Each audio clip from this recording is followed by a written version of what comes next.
Hello बच्चों, प्रकृति की पाठशाला में आज आपका फिर से स्वागत है। और आज हम कर रहे हैं एक्सरसाइज 9.1 का 9 क्वेश्चन कर रहे हैं। ओके बच्चों और मैंने इसके 8 क्वेश्चन आपको करा दिए हैं। आज हम इसका 9th क्वेश्चन करेंगे। ओके, पढ़ लेते हैं ये क्वेश्चन क्या है। The angle of elevation of the top of the building from the foot of the tower is 30 degree and the angle of elevation of the top of the tower from the foot of the building is 60 degree. If the tower is 50 meter high, find the height of the building. हमें क्या करना है, एक building की height करनी है। Last में उसने ये बोल दिया है। देखो क्वेश्चन क्या है, एलिवेशन एंगल बना रहा है, एक बिल्डिंग है और एक टावर है। समझ लो ये हमारे क्या है, एक बेस है, मतलब ये नीचे की जमीन है। समझ लो इसके ऊपर क्या एक बिल्डिंग है, यहाँ पर एक पॉइंट पे ये पॉइंट है, ये क्या है फुट ऑफ द टावर, मतलब ये नीचे का हिस्सा है बिल्डिंग का, उसका सॉरी टावर का। और इसके सामने ही क्या है, एक बिल्डिंग है, बिल्डिंग का नीचे का तो ये हमारी क्या है, ये तो हमारा टावर है जो कितना दे रखा है हमें 50 मीटर दे रखा है। ओके, और इसी के सामने क्या है, ये एक बिल्डिंग है, ये समझ लो ये बिल्डिंग है हमारी, ये बिल्डिंग है हमारी, समझ लो ये बिल्डिंग है बच्चों है। अब उसके बाद क्या बोला है कि building from the foot of the tower, मतलब फुट ऑफ द टावर, ये जो इसका फुट ऑफ टावर इससे क्या बनाती है, वो एक एलिवेशन एंगल बनाती है कितनी डिग्री का, 30 डिग्री का। ये हमारा आ गया 30 डिग्री है ना। हाँ ओके, फिर उसके बाद क्या है, the angle also the angle of elevation of top the tower, उसके top from the foot of the tower building of 60 degree. अब ये फुट ऑफ टावर क्या है, बिल्डिंग का है, और वो कहाँ से किसके टॉप से बनाती है, एक टावर के टॉप से, मतलब ये बनाती है हमारा कितना 60 डिग्री।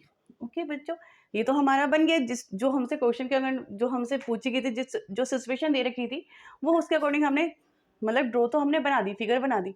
अब क्या क्या है, उसने हमें क्या करना है कि इसकी हाइट तो देखिए, हमें इसकी हाइट फाइंड करनी है, मतलब बिल्डिंग की हाइट फाइंड करनी है, ये करनी है। मैं नाम दे देती हूँ सबको, जैसे A B C D।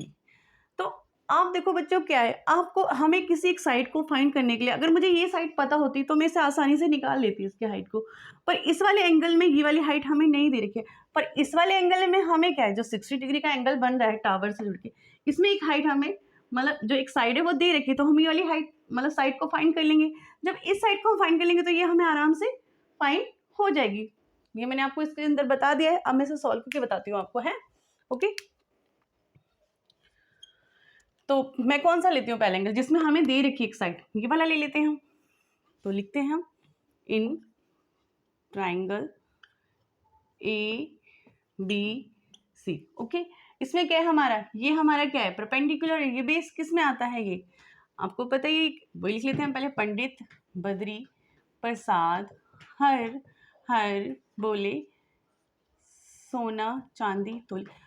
मैं हर क्वेश्चन में इसलिए लिखवाती हूँ ताकि आपको याद रहे और आप बार बार आपकी रिपीट होती रहे ये चीज़ें, इस वजह से बोल देती हूँ मैं, इस चीज़ को दोबारा लिख देती हूँ। तो आपको पता है 10 में क्या था, परपेंडिकुलर अपॉन में बेस, ठीक है। तो लिख लेते हैं हम tan थीटा बराबर होता है परपेंडिकुलर अपॉन में बेस।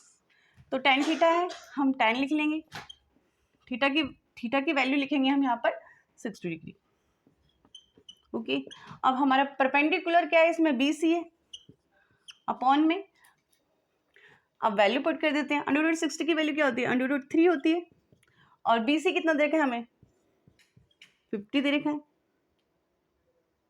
और AB कुछ नहीं है तो उसको ऐसे लिख लेंगे क्योंकि AB हमें फाइंड करना है इसके अंदर। अब इसके नीचे कुछ नहीं है, 1 लगाते हैं, क्रॉस मल्टीप्लाई करेंगे तो क्या आ जाएगा, AB बराबर हमारा आ जाएगा, ये क्या आ जाएगा, AB हमारा उधर गया, तो ये हमारे इसमें आ गया इज इक्वल टू में 50 मीटर। तो यहाँ पर आ जाएगा AB इज इक्वल टू में 50 अपॉन में √3। ये तो हमारा आ गया फर्स्ट का। ओके, अब हम करते हैं सेकंड लेते हैं। मैंने 60 लिया, अब 30 लेके देखते हैं। तो इसमें मैं कौन सा एंगल ले रही हूँ,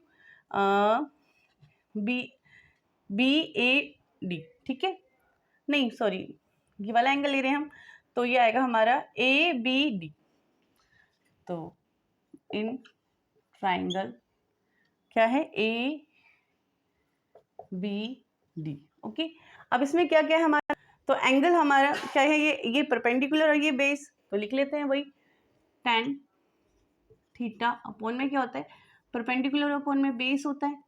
तो tan थीटा की जगह हम लिखेंगे यहाँ थीटा की जगह आपकी बार 30 degree, okay, is equal to में इसमें क्या है हमारा परपेंडिकुलर क्या है AD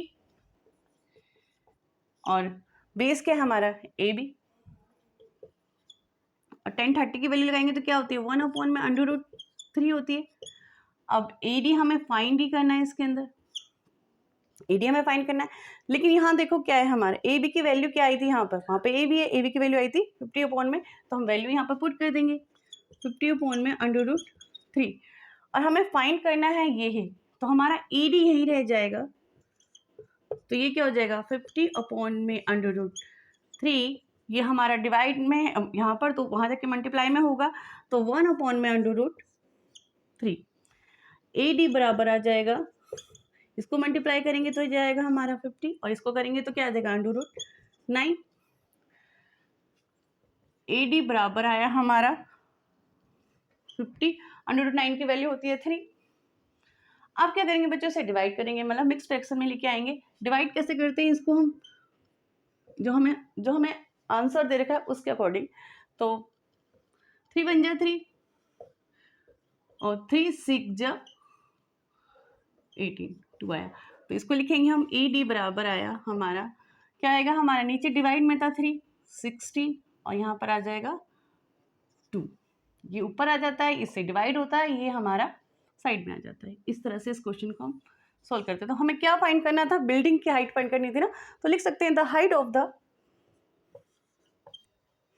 तो क्या हमारी बिल्डिंग की हाइट आ गई, the height of the building is 2/3 meter. Okay बच्चों, यही हमें फाइंड करता है। एक बार मैं रिपीट कर देती हूँ आपके सामने, मैंने क्या किया इसमें, हमें क्या था, दो चीजें दे रखी थी, एक टावर दे रखा था, एक बिल्डिंग, और उसमें से हमें बिल्डिंग की क्या थी, हाइट फाइंड करनी थी, है ना, ऊंचाई फाइंड करनी थी। जो हमें क्या हुआ कि हमने सीधे से जो पहले जिसमें हमें जो साइड दी होती है हम उसी को लेते हैं पहले, तो हमें इसमें साइड दे रखी थी ताकि हमें ये वाली साइड मिल जाए, तो हमें ये मतलब फाइंड करने में आसानी हो, तो मैंने इस साइड को ले लिया।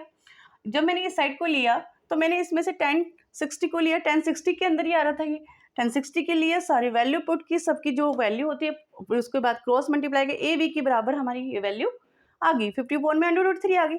उसके बाद सेकंड मतलब जो हमारा ए बी ट्राइंगल है उसके अंदर देखा हमने 1030 लिया, 1030 का लेने के बाद हमने वैल्यू पुट की। अब यहाँ पर क्या था, ए बी बराबर हमारा क्या आया था 50 में √3, तो हमने यहाँ पर इसको पुट कर दिया क्योंकि ए भी था यहाँ पर, इसकी वैल्यू को हमने पुट कर दिया। फिर जब मैंने इसको किया तो ये हमारा डिवाइड में चला जाएगा, तो यहाँ जाके ये डिवाइड में जाएगा नीचे, तो ये ऊपर जब पलटेगा तो क्रॉस मल्टीप्लाई हो जाएगा, मतलब मल्टीप्लाई में हो जाएगा। मल्टीप्लाई हमें AD फाइंड करना, मल्टीप्लाई किया, √9 की वैल्यू 3 होती है, हमने इसको मिक्स एक्सप्रेशन में बनाया, तो ये क्वेश्चन हमारे यहाँ तक सोल्व हो गया। हमें जो हाइट फाइंड करनी थी वो हमने आसानी तरीके से फाइंड कर ली। ईजी था ये क्वेश्चन, टफ नहीं था। आई होप कि आपको समझ आ गया। इस क्वेश्चन में कोई भी प्रॉब्लम हो तो आप मुझसे कमेंट बॉक्स में पूछ सकते हो। Thank you.